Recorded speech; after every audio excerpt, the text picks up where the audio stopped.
முகத்தை துப்பட்டாவால் மூடி மறைத்து முக்காடு போட்டுக்கொண்டு ஒரு இளைஞரின் போட்டோவை கையில் ஏந்தியபடி வந்திருக்கும் இவர் ஒரு பட்டதாரி பெண். பெரம்பலூர் மாவட்டத்தை சேர்ந்தவர். சென்னையில் உள்ள ஐடி நிறுவனத்தில் வேலை பார்த்து வந்திருக்கிறார். மயிலாப்பூரில் பெற்றோரோடு வசித்து வந்திருக்கிறார். மாலையும் கழுத்துமாக மணவறைக்கு போக வேண்டிய இந்த பெண் தற்போது முகத்தை மூடியபடி டிஜிபி அலுவலகத்திற்கு வந்ததற்கு காரணம் ஒரு கல்யாண மோசடி.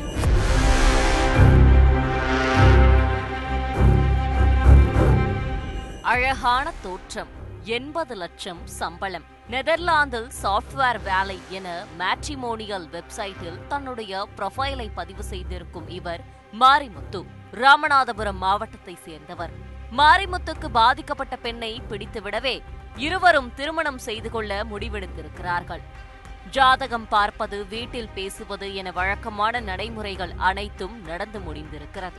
நெதர்லாந்திலிருந்து சென்னைக்கு வந்த மாரிமுத்து பாதிக்கப்பட்ட பெண்ணோடு நெருங்கி பழகியதாக சொல்லப்படுகிறது. தமிழ் மேட்ரிமோனியில் மாரிமுத்துன்றவர் என்னை காண்டாக்ட் பண்ணி மேரேஜ் பண்ணிக்கிறேன் அப்படின்னு சொல்லி ப்ராமிஸ் பண்ணியிருந்தாரு.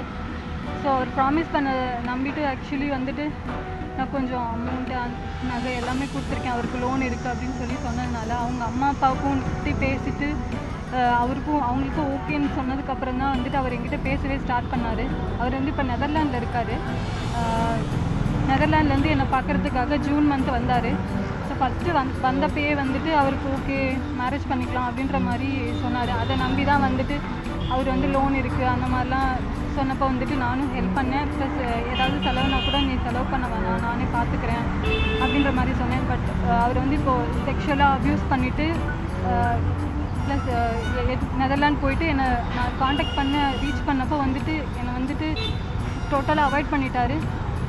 அவர்கிட்ட நான் பேசிகிட்டு இருக்கும்போது தான் தெரிஞ்சது நிறைய அன்னோன் கால்ஸ்லாம் வந்துச்சு. அந்த ஒரு அன்னோன் கால் நம்பரெல்லாம் நோட்டீஸ் பண்ணி நான் ஒரு பொண்ணுக்கிட்ட பேசினப்போ சேம் என்கிட்ட என்ன பேசினாரோ அதே மாதிரியே அவங்ககிட்டையும் பேசி இந்த மாதிரிலாம் பண்ணியிருக்காரு. பணம் நகையை கறந்ததோடு வந்த வேலை முடிந்ததும் மாரிமுத்து வெளிநாட்டுக்கு சென்றிருக்கிறார். ஆனால் அதன் பிறகு பாதிக்கப்பட்ட பெண்ணோடு பேசுவதை மாரிமுத்து தவிர்த்ததாக சொல்லப்படுகிறது. தான் ஏமாற்றப்பட்டதை உணர்ந்த அந்த பெண் மாரிமுத்துவின் பெற்றோரிடம் முறையிட்டதாக சொல்லப்படுகிறது. ஆனால் அவர்களும் இந்த விவகாரத்தை பெரிதாக கண்டுகொள்ளவில்லை என்று கூறப்படுகிறது. இந்த சூழலில்தான் தன்னுடன் பழகியதைப் போலவே மாரிமுத்து மேட்ரிமோனியல் வெப்சைட் மூலம் வேறு ஒரு பெண்ணோடு பழகி பணம் ஏமாற்றுவது தெரிந்திருக்கிறது. உடனே பாதிக்கப்பட்ட பெண் மாரிமுத்துவோடு பழகி வந்த பெண்ணை தொடர்பு கொண்டு அனைத்து உண்மைகளையும் கூறியிருக்கிறார். நான் இன்னொரு பொண்ணுக்கிட்ட நான் ஒரு அன்னோன் நம்பர் கால் வந்துச்சு, அந்த நம்பர்லையும் நான் பேசினேன். அவங்களும் என்கிட்ட என்னென்ன டயலாக் பேசினாங்களோ அதே தான் டயலாக் பேசி கிட்டத்தட்ட அந்த பொண்ணு என்கிட்ட அளவே செஞ்சுட்டாங்க.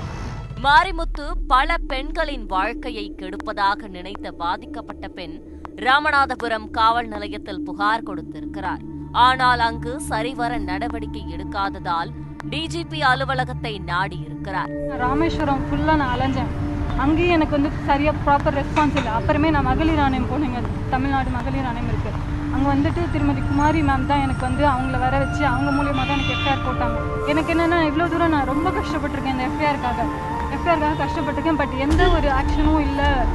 அதுக்கான பெயின். ஏன்னா நான் மோஸ்ட் ஆஃப் த டைம் நான் லீவ் எடுத்திருக்கேன். என்னோட job totally I am collapsed actually. Influence use பண்ணுறாங்களா அவங்க? அது எனக்கு தெரியாது சார்.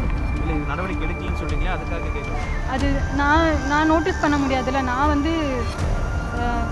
அவங்கள்ட்ட சொல்ல தான் முடியும், ரெக்வஸ்ட் பண்ண தான் முடியும் யார்கிட்ட இருந்தாலும்.